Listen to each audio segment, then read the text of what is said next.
What's happening, Hardscapers? My audio did not work in these videos, so you're gonna have to deal with me in the bottom of your screen going through what we're talking about in this video. Now essentially this is going to be a how to screed video.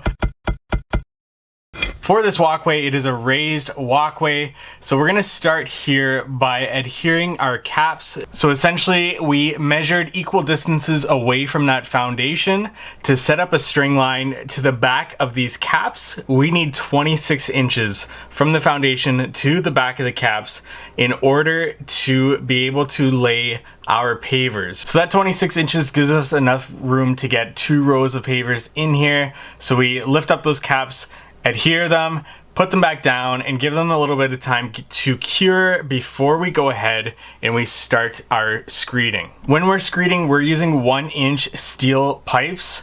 And what we're doing here is we want that water to get away from our foundation. So we need a slope away from the foundation. And typically that slope is 1/8 of an inch per foot to about 1/4 of an inch per foot. But in this case, this is a raised walkway, and we want to make sure that that water makes its way off this walkway as best as we can. So in order to do that, what we want to do is add a little bit more slope than usual to this. So we start with that screed bar on the left, and what we want to do is just make sure that that screed bar is 2 3/8 of an inch lower than our caps, and that 2 3/8 of an inch represents our paver height.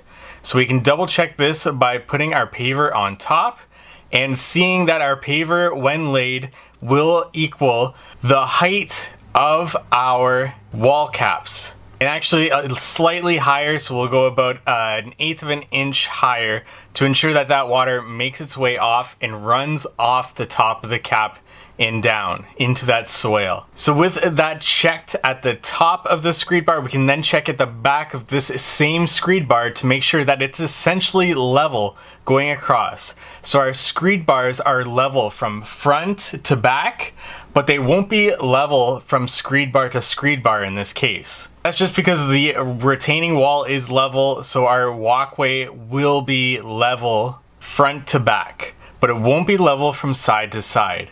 And for this, we want to just ensure that we have enough slope from screed bar to screed bar and that it's uniform throughout this walkway.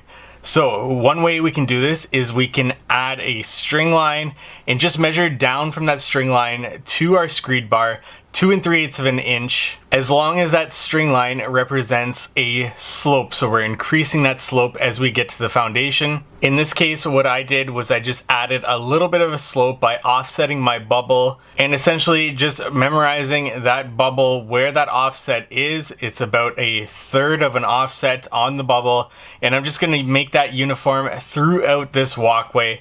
Nice, easy, simple way to go about this simple walkway. Really the best way to do this though would be to do it with string lines. And what I would do with string lines in this case is, you can see in this time lapse we've got the top of the driveway paver. That would be the height of my paver, because that takes into factor a slope from that top of the driveway paver to the retaining wall. And then I would just draw my string line across that to the end of the walkway, put a string line level on it, make sure that that's level, and that would be the slope of my paver walkway there. I could then measure down from that string line in 2 3/8 of an inch to represent my paver, and that would be top of screed bar. So we're gonna go ahead and screed this walkway, and we're just making our way down it, dragging those screed bars across.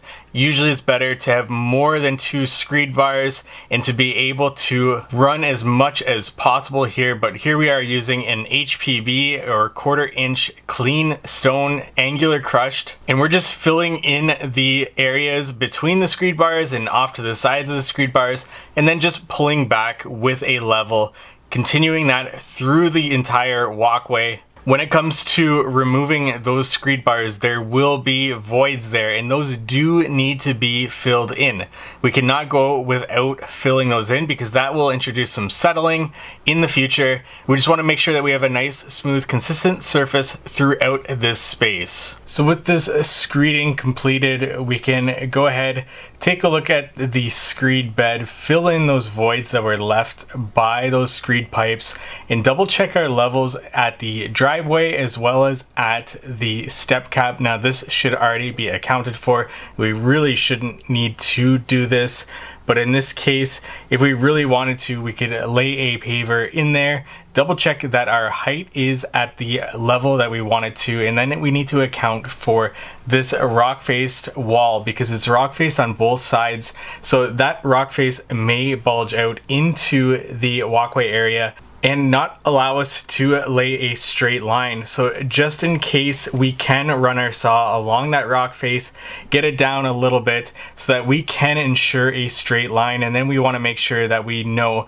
where we're going to be laying from. And in this case, with the driveway having a curved area retaining wall into the driveway, it doesn't make sense to start laying from there. It makes more sense to start laying from the straight edge cap and work our way towards that driveway, because we know 100% there's going to be cuts at that driveway where the retaining wall starts to curve, but we can reduce any cuts at the step cap and just start laying from a full stone from there. So that's what we chose to do here. And here we are going ahead, laying through this time lapse.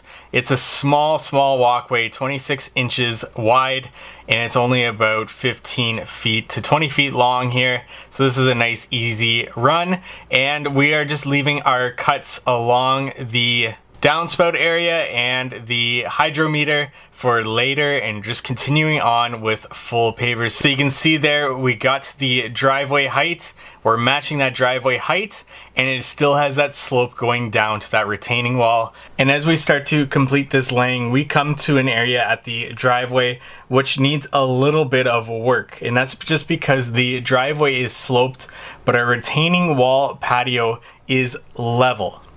But our retaining wall walkway is level. So we need to ensure that we have a transition area where the retaining wall being level and the driveway being sloped, where we can kind of work with those pieces and make this transition area as smooth as possible. So this is more a matter of feeling it out, maybe laying a stone, picking it back up, laying a little bit of HPV underneath to get to where we want to be, where this transition zone looks as good as possible. So last thing we need to do is polymeric sand in the joints of this walkway and the ones down below. Now this was mostly how to screed a walkway, a very small walkway for this, especially when you're talking about a raised walkway. Now we will have future episodes where we get into screeding a patio and other types of projects, but this is a good starting point. If you want to learn more about this project, why we chose to do a raised walkway, there's many videos on this channel going back into this vlog series to get into this further. This was day 8 on this vlog series, so you can definitely check out those videos for more information about why we chose to design this project the way that we did. Hey, I hope this video has helped you in some way. If it has, please give it a like. That really helps me, as well as comment below anything that you have questions about. What did I need to clarify for you? Any questions that you may have. And if you're a hardscaper or want to start your own hardscaping business, we have the How to Hardscape podcast that you should definitely check out on Apple, Spotify, wherever you listen to podcasts. And subscribe to this YouTube channel for more content like this. Thank you so much for watching.